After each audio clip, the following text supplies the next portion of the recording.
रूही से प्यार करने वाली चैनल को सब्सक्राइब करिए। सुकून, यह नाम सुनते ही अब रूही के दिल में बेचैनी सी दौड़ जाती है। वही सुकून जो एक वक्त में घर की मासूम सी बहू लगती, अब उस घर की सबसे बड़ी साजिश बन चुकी है। रूही जब नहार को वह खूबसूरत डिजाइन दिखाती है तो नहार मुस्कुराकर कहता है, वाह रूही, ये तुमने बनाए हैं।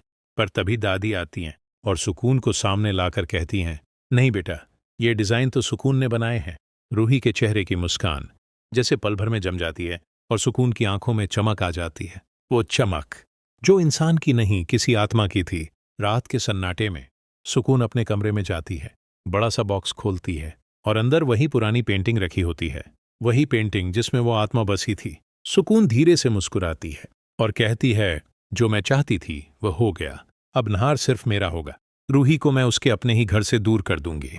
अगली सुबह सुकून नहार के लिए कॉफी बनाती है और नहार उस मुस्कुराहट में खो जाता है। धीरे धीरे वह सुकून के वश में आने लगता है।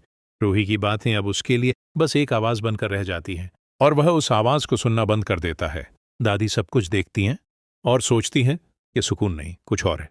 लेकिन अब बहुत देर हो चुकी थी। एक रात जब रूही पूजा करने बैठती है तो अचानक लाइट बंद हो जाती है, हवा चलने लगती है और पूरा घर कांप उठता है। कमरे के कोने में वही परछाई फिर उभरती है, सुकून की परछाई। वो मीठी आवाज में नहार से कहती है, नहार जी, अब आपको किसी की जरूरत नहीं, मैं हमेशा आपके साथ रहूंगी। नहार उसकी आंखों में देखता है और जैसे किसी जादू में बंध जाता है। उसी वक्त दादी अंदर आती हैं और चिल्लाती हैं, रूही, वह आत्मा वापस आ गई है। रूही दौड़कर मंदिर की ओर जाती है, माँ दुर्गा का नाम लेकर दीपक जलाती है और रोती हुई कहती है, हे माँ, मुझे शक्ति दो ताकि मैं अपने पति को इस बुराई से बचा सकूं।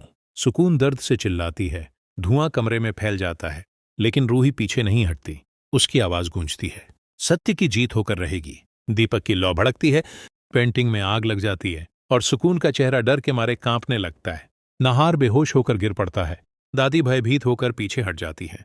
धीरे धीरे आग बुझती है और सुकून की परछाई हमेशा के लिए गायब हो जाती है। नहार को होश आता है। वह रूही को गले लगाता है और आंसुओं से कहता है, रूही, मुझे माफ कर दो, मैं सुकून के जादू में फंस गया था। रूही रोते हुए कहती है, अब सब ठीक है नहार जी। वह आत्मा चली गई, लेकिन तभी कैमरा धीरे धीरे पेंटिंग की राख पर रुकता है, जहां से एक काला धागा रेंगता हुआ बाहर निकलता है, जैसे किसी नई बुराई के लौटने का संकेत दे रहा हो। अगले एपिसोड में देखिए, क्या सच में वह आत्मा खत्म हो गई या ये बस एक और शुरुआत है।